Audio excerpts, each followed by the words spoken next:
A young waitress named Anna stood outside the diner in silent tears, her apron damp and cheeks reddened, as a stranger's simple gesture turned her world upside down in a way nobody could have foreseen. Before we go further, let us know where you're watching from and hit subscribe so you never miss a story like this. It was mid-morning in a small Texas cafe when Rachel, a mother juggling 3 young kids, passed a plate of pancakes around the table, trying to keep calm. She'd spent her life saving lives in the ER, yet couldn't hold back a weary sigh as her kids clamored for breakfast. The smell of syrup mingled with laughter, but underneath, tension rippled. She looked up at the cash register, $85 for pancakes, coffee, side orders, and felt a knot tighten. She opened her wallet, and then a voice from behind said the bill was already paid. Rachel stared at the receipt. "Thank you for being a great dad," it began, though the penmanship was familiar, anonymous. "From a dad to a dad. We need more men like you." Her breath caught. The note was signed, "A retired Army medic." In that moment, the cafe's hum faded, replaced by something raw, hope. Emily had worked at the Maple Street Diner for almost 8 years, a little roadside spot where the smell of bacon and fresh biscuits clung to the air, and the same old jukebox hummed faintly in the corner.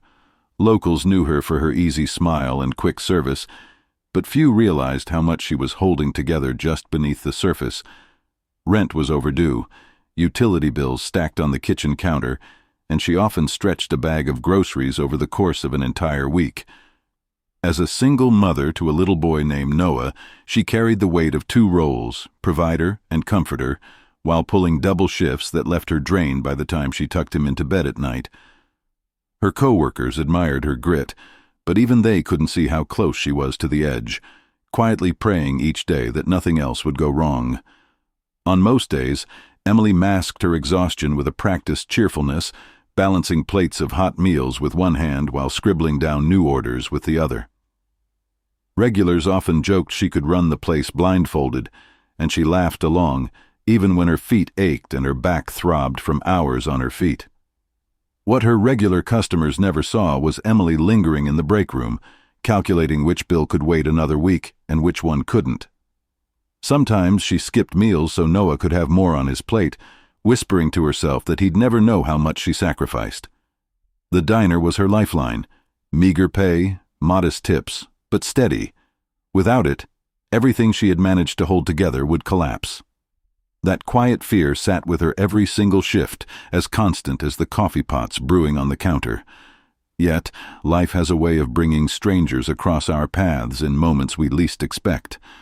One crisp autumn evening, as the last streaks of sunlight filtered through the diner's dusty blinds, Emily noticed a man sitting alone at a corner booth. He wasn't familiar, not like the locals who filled the diner each day, and something about him stood apart.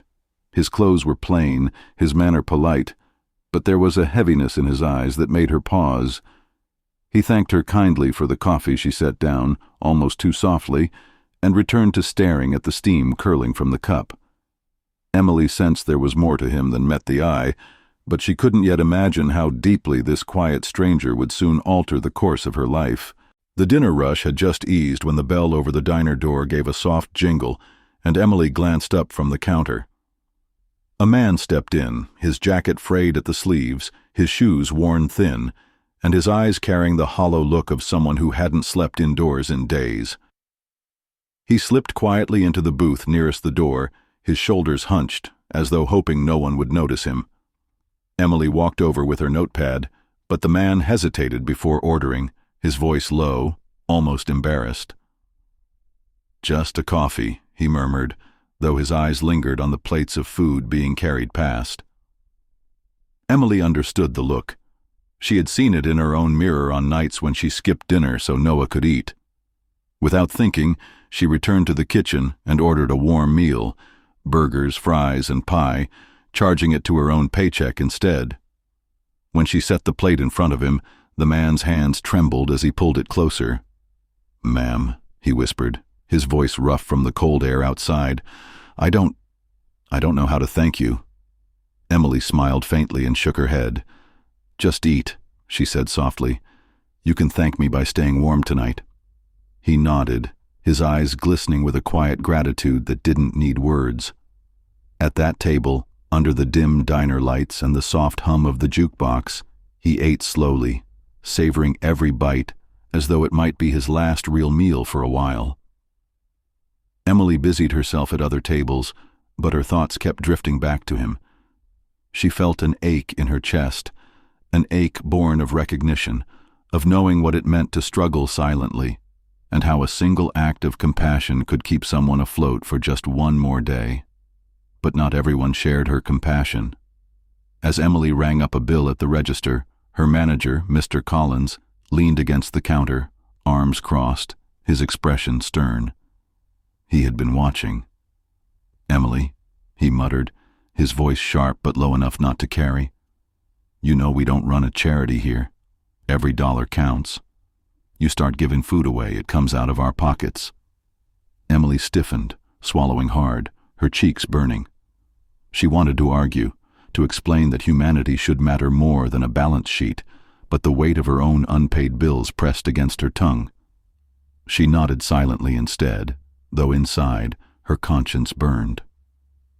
Collins shook his head and walked off, muttering something about soft hearts never surviving in business. She exhaled slowly, steadying herself, and glanced back toward the man at the booth who had finished his plate and was wiping his hands carefully, as if even the napkin was a gift. What Emily didn't realize was that her simple decision, one plate of food given quietly to a stranger, was not as unseen as she thought. Across the diner, a pair of eyes watched intently, hidden behind the morning newspaper, the corner folded just enough to keep her in sight. The man at that booth was no ordinary customer, and he wasn't there by accident. Every word, every gesture, every act of kindness she gave without expecting anything in return was being measured, weighed, and written silently into a story that had yet to unfold. And as Emily cleared the plates and returned to her routine, she had no idea that what she thought was a small, forgettable act of kindness was about to change her life in ways she never could have imagined. The diner was quieter than usual the following morning, but whispers carried louder than the clatter of silverware. A couple of regulars leaned over their coffee cups, shaking their heads. "She shouldn't give away free food," one muttered, his voice tinged with disapproval. "Business is hard enough these days." Another chimed in. "If everyone did that, this place would close by Christmas." Emily heard fragments of the conversation as she passed by, her stomach tightening with unease. She didn't need the gossip to remind her how fragile her job was. Every paycheck was a thread holding her life together, and yet she couldn't regret what she had done. That man had walked in hungry, and she had given him warmth, if only for one night. But kindness in this small town seemed to come with a cost, and though she smiled as she refilled mugs, her heart carried the weight of judgment. By the time the lunch shift arrived, Mr. Collins had made his stance clearer. He pulled Emily aside near the back counter, his voice stern, his eyes narrow. "One more slip like that, Emily, and you're done here. I can't afford bleeding money just because you feel sorry for someone." She lowered her gaze, biting back words she wanted to say. Did compassion really count as weakness? To Collins, maybe. To her, it was the only way she could sleep at night. The threat loomed, though, heavy and suffocating. Losing this job wasn't just an inconvenience. It would mean eviction notices, unpaid utility bills, and Noah asking questions she wasn't ready to answer. Emily returned to the dining floor with her usual polite smile, but her mind churned with fear. One wrong step, one act of kindness too visible, and everything could unravel. Yet still, deep down, she knew she wouldn't have chosen differently. When she glanced toward the booth where the stranger had sat the night before, it was empty. The man had vanished quietly after finishing his meal, slipping out into the cold night without so much as a goodbye. Emily searched the room instinctively, as though she might catch sight of him again, but he was gone. The only trace was the faint scent of coffee and the memory of his trembling hands clutching the fork. To her, it was just a fleeting moment, a stranger passing through, a meal shared in silence. But to the others in the diner, it became fuel for stories. "He'll be back," someone whispered, "probably looking for another free handout." Another voice countered, "Or maybe he was just passing through." Either way, Emily made a fool of herself. The chatter buzzed around her, filling the diner with an uneasy tension she couldn't escape. And yet, unknown to everyone sipping their coffee and swapping half-truths, this story wasn't over. What Emily saw as a small act of mercy had been witnessed with keen eyes, and those eyes weren't done watching her. The man who had sat quietly in the corner booth would return, though not in the way anyone expected. His reappearance would stir the very air inside the Maple Street diner, sending ripples through Emily's life and the lives of everyone around her. The whispers would grow louder, the stakes higher, and the truth more unsettling than she could imagine. For now, the booth sat empty, a reminder of a stranger who vanished as quickly as he came. But this wasn't the end of his story, or hers. It was only the beginning. Because when that man came back, nothing would be the same again. The following morning, Emily barely had time to hang her coat before she was summoned into the cramped office at the back of the diner. The blinds were drawn, the faint smell of burnt coffee lingered in the air, and Mr. Collins sat at his desk with his arms folded tight across his chest. His voice was sharp, every word laced with irritation. "Emily, this is your last warning. I can't keep you here if you're going to give food away. You know what that does to our margins. You're not running this place. I am. And I won't let sentiment put us out of business." Emily's throat tightened. She wanted to defend herself, to say that no one should be turned away hungry, but she saw the anger in his eyes and knew it wouldn't matter. All she could think of was Noah, his smile, his little backpack by the door, and how easily it could all slip away. Just as Collins leaned forward, preparing to deliver the words she had dreaded, "You're finished here," the bell above the diner door chimed. The sound cut through the tension like a blade. Collins frowned, annoyed at the interruption, but Emily's eyes flicked toward the front, and her heart stopped. The man she had fed 2 nights earlier stepped through the door. His shabby jacket and worn shoes looked the same, but there was something different in the way he carried himself now, his shoulders straighter, his gaze steady, almost deliberate.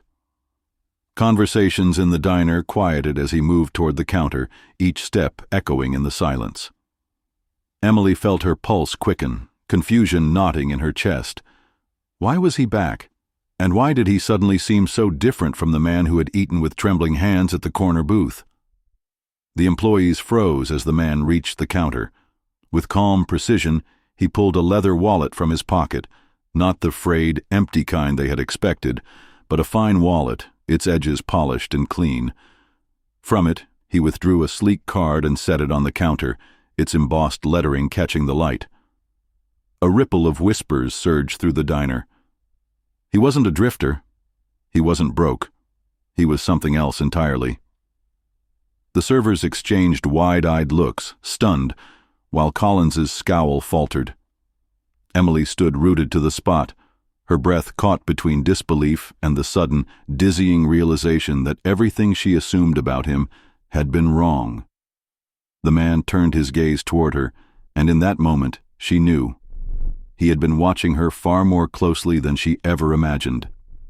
He straightened, his voice carrying effortlessly through the hushed diner. "You all saw me as a man down on his luck," he said, his tone calm but steady. "But what I was really looking for was something different. Something you can't buy, something you can't fake." The room was utterly still.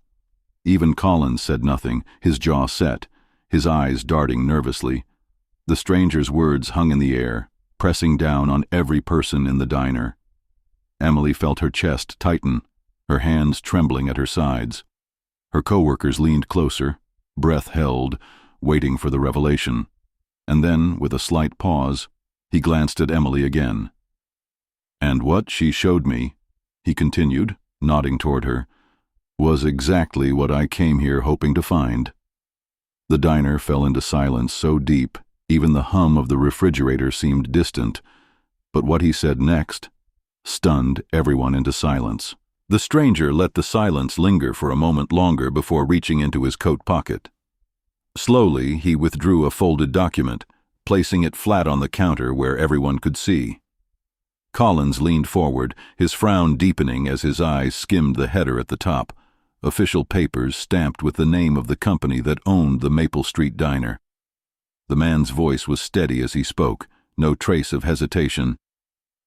"My name is Daniel Hayes. I'm not homeless. I'm not a drifter. I'm the majority investor in this diner and 4 others across the state.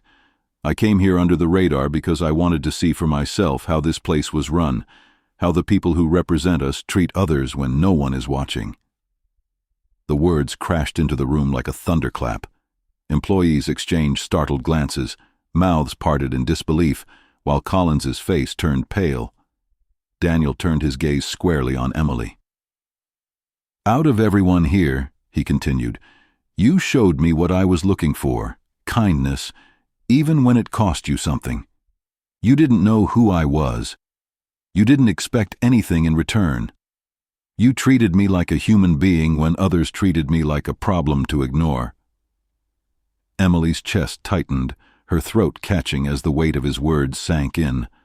For a moment, the diner felt like it had shifted under her feet, the truth peeling back layers of assumptions. Daniel then glanced toward the others. "And the rest of you? I watched, I listened, and what I saw disappointed me."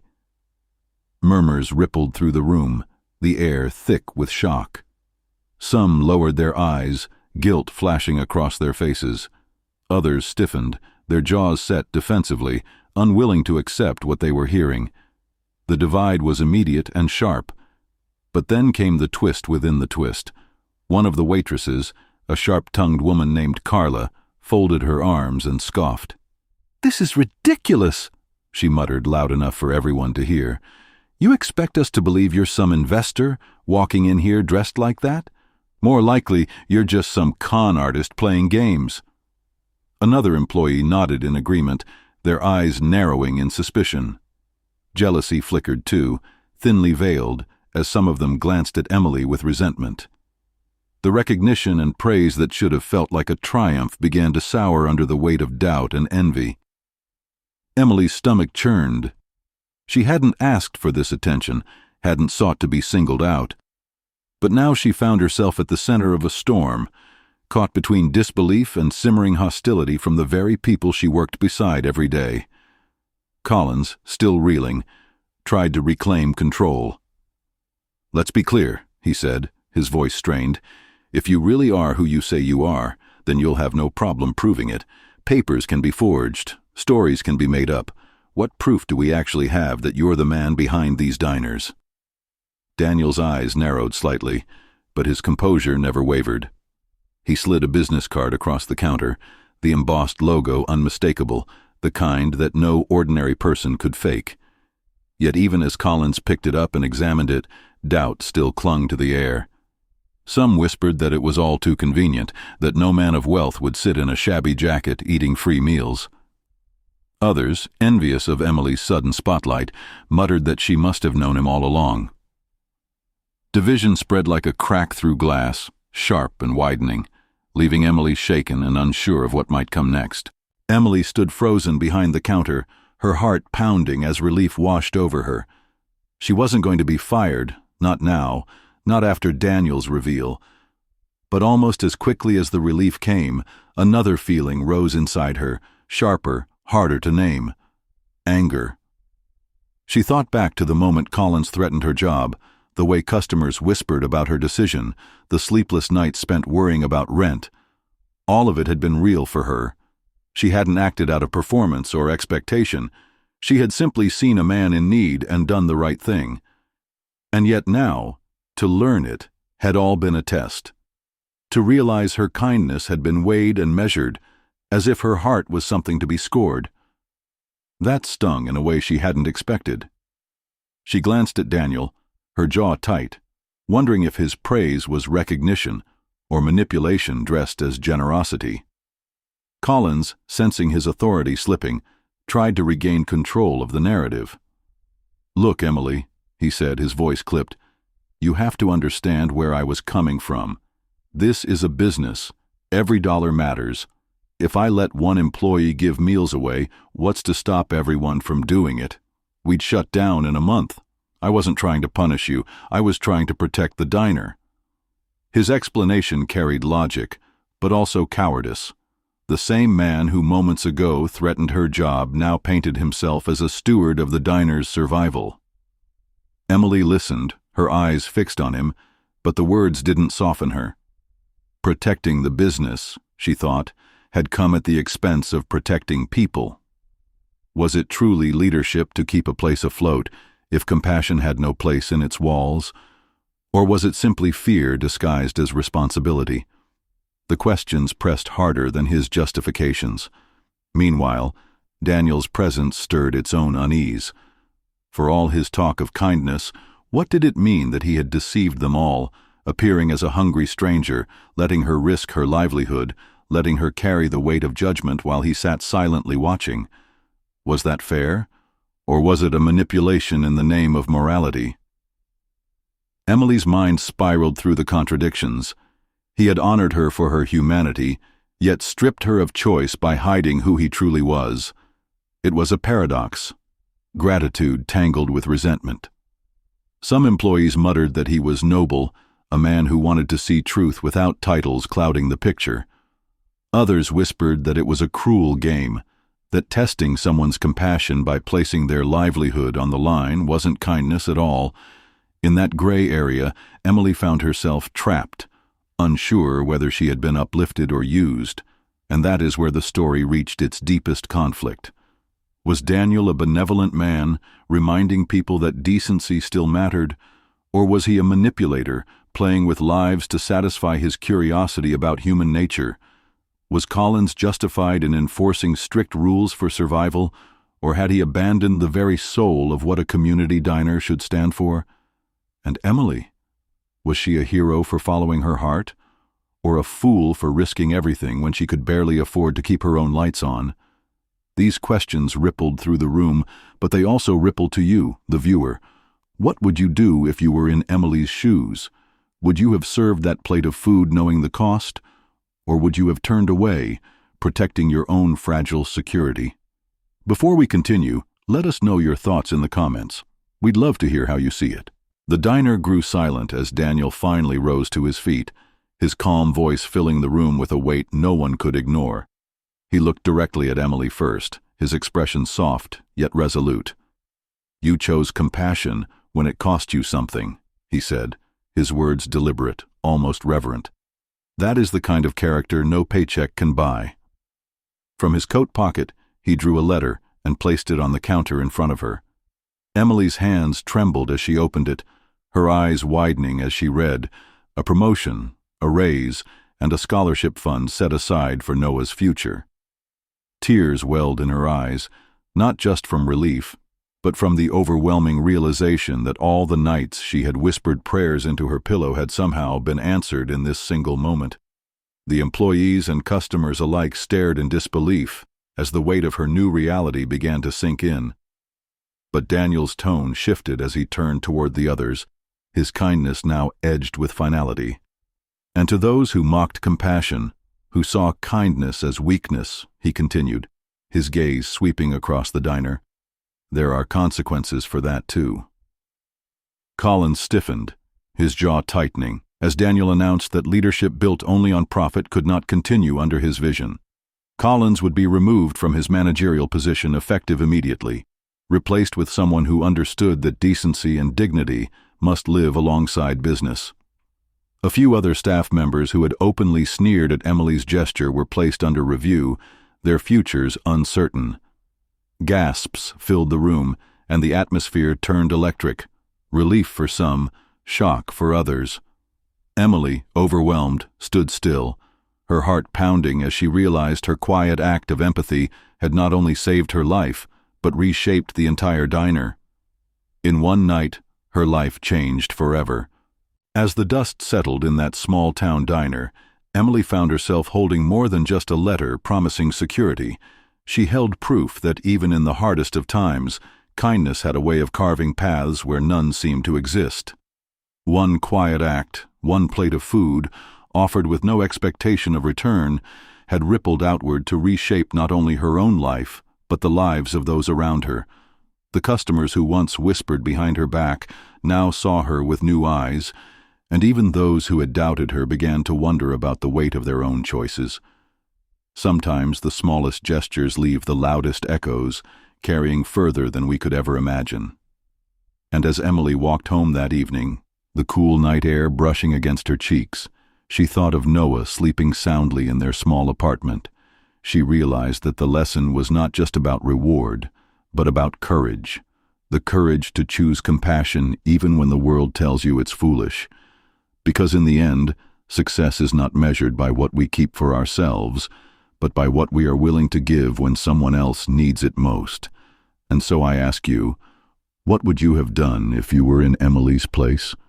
Would you have given, knowing it might cost you everything? Or would you have turned away, believing survival leaves no room for sacrifice? So now the question rests with you.